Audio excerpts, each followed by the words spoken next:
Hey, what's up, YouTube world? Yo, I just had some thoughts. I just get into my head sometimes, so I make thoughts, or thoughts come to me.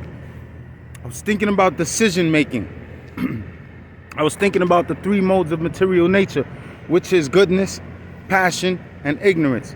I was thinking about the various species of life, because I've been watching these Eric Von Daniken videos lately, where he's trying to explain to us mundane people the science of genetic and universal progenitors. Well, the science of genetic and universal progenitors is very, very simple.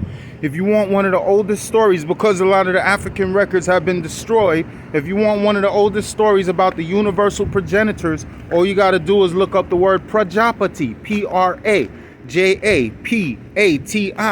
Prajapatis are species that go throughout the universe and propagate the universe with the 8,400,000 species that Krishna mentions in the Bhagavad Gita. Hare Krishna, Hare Bol.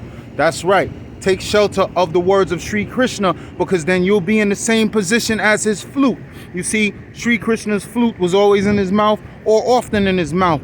And to get to somebody's mouth, you got to be real close to them. So even the gopis would wonder what kind of penance and austerities this flute did when it was a bamboo to make it get the grace of being at Sri Krishna's lips. Now, us living entities in this day and time, we don't have the opportunity to touch, see, smell, taste, or feel, or hear Krishna's lotus flute. But we do have the opportunity to take shelter of Krishna's lotus lips by way of hearing the words that he spoke himself in the Bhagavad Gita.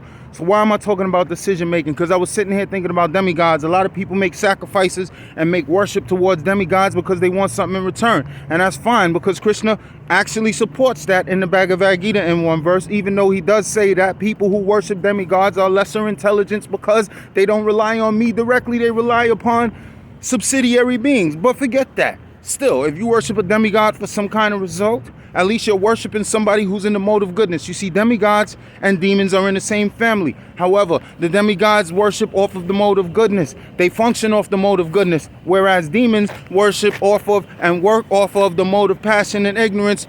More likely, the passion and ignorance is a strong mixture with a little ignorance. All right, boom. Why am I saying this? Because demigods and demons, they all make decisions.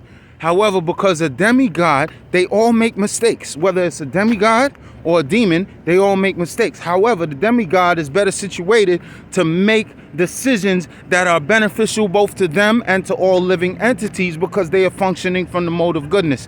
Keep in mind, these three modes that I mentioned, goodness, passion, and ignorance, are all material temporary modes. They are not transcendental.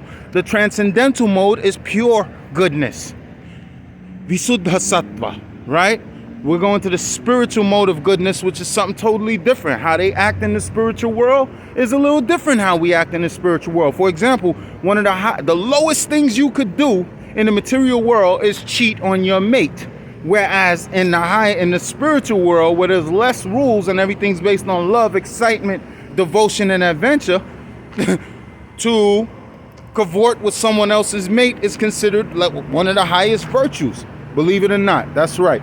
But that's in a world where there's no jealousy or envy. Ain't nobody gonna kill you, because we all living forever and we all having fun eternally anyway. You know what I'm saying? But that, what I just shared, is secret, confidential, and high knowledge. Please don't take it and run with it. Don't assume you know everything about Krishna or how he functions in the spiritual world or how the living entities function in the spiritual world. Humble out your ears and hear from the proper source about these engaged and devotional, spiritually variegated topics. So I just want to share with you that when you worship demons or you worship demigods, you are subject to their conditions, their rules, their nuances. Some demigods might be using the bathroom at 6 a.m. when you're praying to them. That's their body rhythm. Like how you have your body rhythm and your prune juice and your water. They got their body rhythm. They want to sleep. They want to make love. They want to go to war. They want to go do what they got to do. These demigods, that's what they do, right? They live like us. They're living entities in the material world, just on different levels of existence. And as such, if you're trying to reach somebody when they're eating, you might get ignored or you might get a bad reaction. So that's why Krishna, always says it's safer to come to me with any of your concerns, because even if a demigod gives you something, guess what? It was me who approved it anyway in the first place. So I just wanted to share some of these things with you about decision making. And the next time you make a decision, ask yourself, is this decision based upon the mode of goodness, the mode of passion, or the mode of ignorance?